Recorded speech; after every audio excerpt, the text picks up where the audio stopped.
दोस्तों, आपको हमेशा दूसरों की मदद करनी चाहिए क्योंकि महात्मा बुद्ध ने भी कहा था कि एक मोमबत्ती हजारों मोमबत्तियों को जला सकती है, लेकिन उससे उस मोमबत्ती की जिंदगी कम नहीं होने वाली।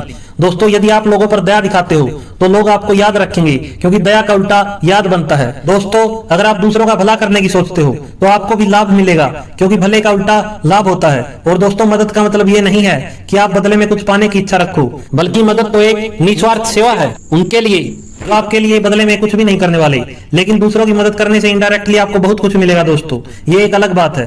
दोस्तों, दूसरों की मदद से मेरा मतलब ये बिल्कुल भी नहीं है कि आपके पास कोई दोस्त आ जाता है मुंह उठा के और ये बोले कि भाई मुझे मेरी जीएफ को 40,000 का फोन दिलाना है, प्लीज मेरी मदद करो, 1,000 रुपए मेरे पास हैं और 39,000 शॉर्ट पड़ रहे हैं तो वो तुम दे दो। तो आपको ऐसे घोचों की मदद भी नहीं करनी है।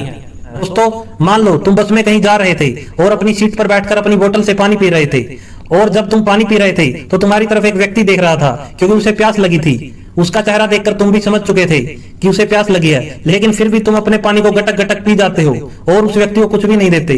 तो ऐसी घिनौनी हरकतें न करें। अगर उसे भी थोड़ा पानी आप दे देते तो तुम्हारा कुछ नहीं जाता।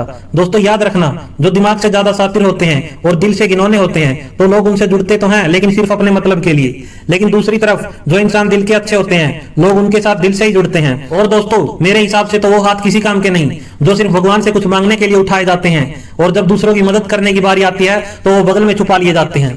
दोस्तों, मुझे एक यूरोप का रेस्टोरेंट याद आता है जहां पर कोई भी व्यक्ति अगर कॉफी पीने जाता है तो वो 2 कॉफी के पैसे पे करता है। एक कॉफी वो खुद पीता है और दूसरी कॉफी का स्टिकर दीवार पर चिपका दिया जाता है। फिर अगर उस रेस्टोरेंट में कोई जरूरतमंद व्यक्ति आता है जो कॉफी अफोर्ड नहीं कर सकता, वो दीवार से उस स्टिकर को उतारता है और काउंटर पर दिखाता है और फिर कॉफी ले लेता है। वैसे तो हमारा देश यूरोपीय देशों की बहुत नकल करता है, लेकिन जहां अच्छे कामों की नकल की बात आती है तो हमारा देश पीछे रह जाता है। अंत में मैं आपसे इतना ही कहूंगा कि दरिया बनकर किसी को डुबोने से अच्छा है कि जरिया बनकर किसी को बचाया जाए। जय हिंद, वंदे मातरम। और हाँ दोस्तों, सीखते रहें क्योंकि सीखना बंद तो जीतना बंद।